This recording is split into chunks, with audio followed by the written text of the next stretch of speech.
चौधरी जी, mission youth के CEO Shahid Iqbal Chaudhary जी, अनंतनाग के DC doctor Piyush, OYO group के सीईओ श्री रितेश अग्रवाल जी और इनके टीम के सभी साथी,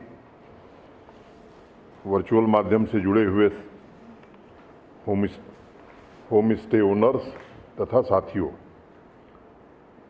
मुझे याद है 3 दिसंबर को श्रीनगर में एक कार्यक्रम में मैंने कहा था कि हिंदुस्तान के मुकुटमणि माने जाने वाले जम्मू कश्मीर के खूबसूरत ग्रामीण इलाकों की बहुत सालों से मार्केटिंग नहीं हो पाई है और वहीं टूरिज़्म का अपार पोटेंशियल है।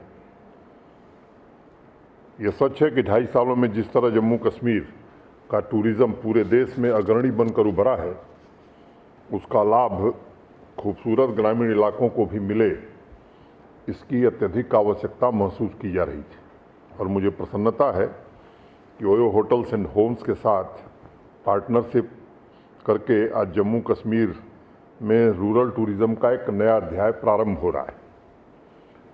ये सत्य है कि भारत में ग्रामीण जीवन वो जगह है जहां असली भारत को देखा जा सकता है, और ख़ास तौर से जम्मू कश्मीर में तो मुझे लगता है कि अनेक ऐसे स्थान हैं जो अभी हमारे चीफ सेक्रेटरी कह रहे थे, जो अनएक्सप्लोर्ड पोटेंशियल है। मुझे लगता है कि हमको उस पर ध्यान केंद्रित करने की आवश्यकता है, जिसमें ओयो से हमारी अपेक्षा है कि वो इस काम में आगे बढ़ेंगे। एक ब्रिटिश राइटर अर्नेस्ट ने एक बात लिखी थी जम्मू कश्मीर के गाँवों के बारे में, it's villages are eye catching in the landscape, it is in the villages that we see the real life, the language, dress, manners and customs. पिछले कुछ सालों में एक्सपेरिमेंटल टूरिज़्म का एक नया चलन बढ़ रहा है। ज़्यादा से ज़्यादा टूरिस्ट अब गाँव में जा कर के लोकल संस्कृति, वहाँ के व्यंजन, वहाँ की परंपरा का अनुभव करना चाहते हैं। जैसा अभी रितेश ने बताया, माननीय प्रधानमंत्री नरेंद्र मोदी जी के मार्गदर्शन में जहाँ पूरे देश ने टूरिज़्म सेक्टर में ज़बरदस्त तरक्की की है, तो इसकी शुरुआत उन्होंने केवड़िया के आसपास के गाँव में होम स्टे स्थापित करके आर्थिक और सामाजिक बदलाव की एक नई पहल, या मैं कहूँ कि नई कोशिश हुई, और उसमें काफ़ी हद तक कामयाबी भी मिली। इसका जिक्र अभी इन्होंने किया है। मुझे स्मरण है नवंबर 2020 में ओयो ग्रुप्स ने केवड़िया में बुटीक होम स्टे शुरू किया था, और आज वहाँ के 2 दर्जन से ज़्यादा गांव होम स्टे सफलतापूर्वक चला रहे हैं। वो मध्य प्रदेश, राजस्थान, गुजरात, कर्नाटक, महाराष्ट्र में एग्री होम स्टे ने ट्रेडिशनल टूरिज़्म को अब टक्कर देना शुरू कर दिया है। देश में सबसे बेहतरीन और खूबसूरत गाँवों की संपदा होने के बावजूद अभी जम्मू कश्मीर के गांव इस मामले में विलेज टूरिज़्म की दृष्टि से पिछड़े हुए थे। आज इस पार्टनरशिप के साथ मैं समझता हूं कि एक नए अध्याय की शुरुआत हो रही है। पहलगांव के 20 होम स्टे के साथ ओयो होटल्स ने करार किया है। 10 होम स्टे आज की तारीख में उनके प्लेटफार्म पर मौजूद हैं। मैं उम्मीद करता हूं कि इस साल के दिसंबर तक, जैसा अभी रितेश ने कहा, 200 होम स्टे जम्मू कश्मीर में ओयो प्लेटफार्म पर अपनी जगह निश्चित रूप से बनाएंगे।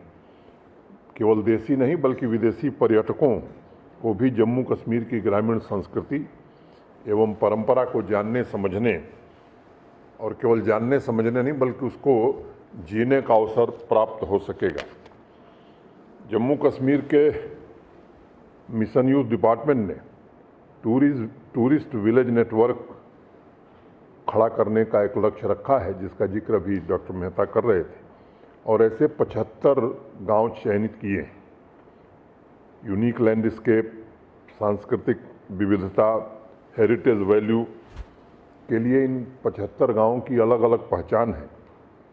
और जो ओयो का प्लेटफार्म है, अभी शाहिद ने भी बताया, आपने भी जिक्र किया कि आपके साथ मिल करके इन गांवों में होम स्टे करके केवल हम रोजगार के अवसर नहीं उपलब्ध कराना चाहते, बल्कि वहाँ की सामाजिक आर्थिक व्यवस्था को भी बदलना चाहते हैं और वहाँ के इंफ्रास्ट्रक्चर को भी बदलना चाहते हैं।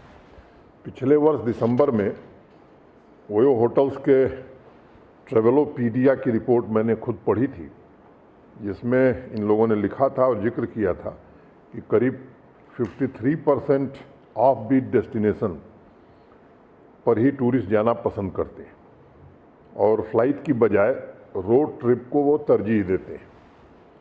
अब पूरे कोरोना कालखंड में 1.5-2 साल से लोग घरों में बंद रहने की वजह से बाहर निकलना चाहते हैं और एक नए शब्द का प्रयोग अब शुरू हुआ है, रिवेंज टूरिज्म।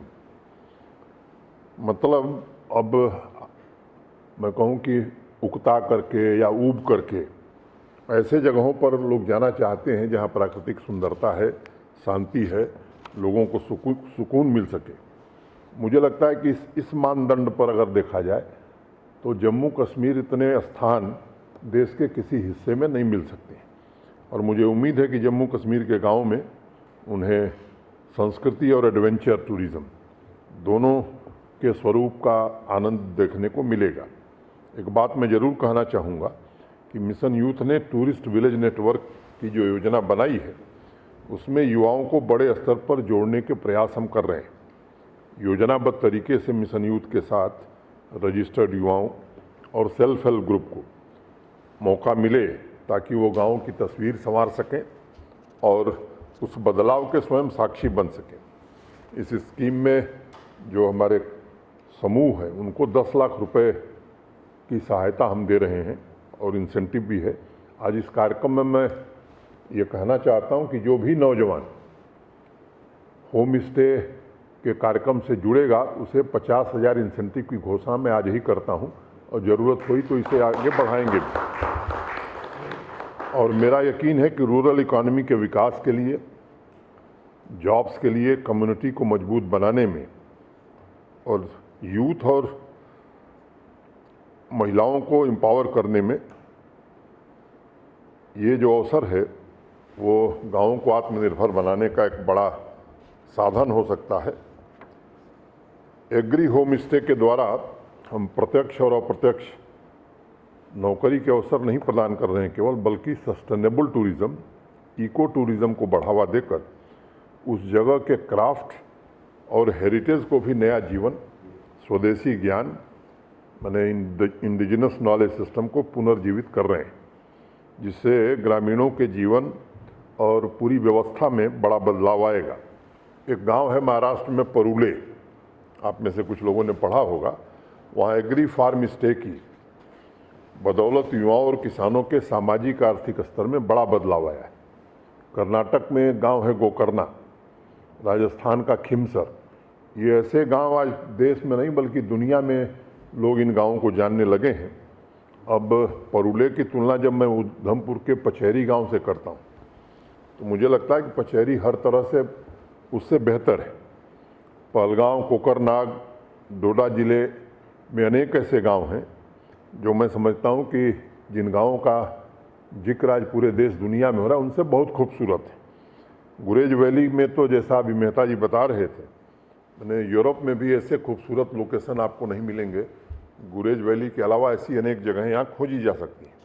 जिन गाँवों को टूरिस्ट विलेज नेटवर्क में मिशन यूथ के माध्यम से शामिल किया जा रहा है वहाँ बेहतर सड़क बने, बिजली, पानी, मोबाइल कनेक्टिविटी और इंटरनेट ये भी हम सुनिश्चित कर रहे हैं। और मुझे पूरा यकीन है कि बेहतर मार्केटिंग के द्वारा देश के सबसे विकसित रूरल टूरिज्म सर्किट बनाने में हम सफल होंगे।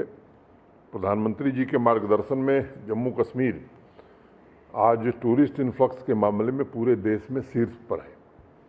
इस सेक्टर ने रोजगार भी पैदा किया है और राजस्व पैदा करने में एक नया रिकॉर्ड कायम किया है।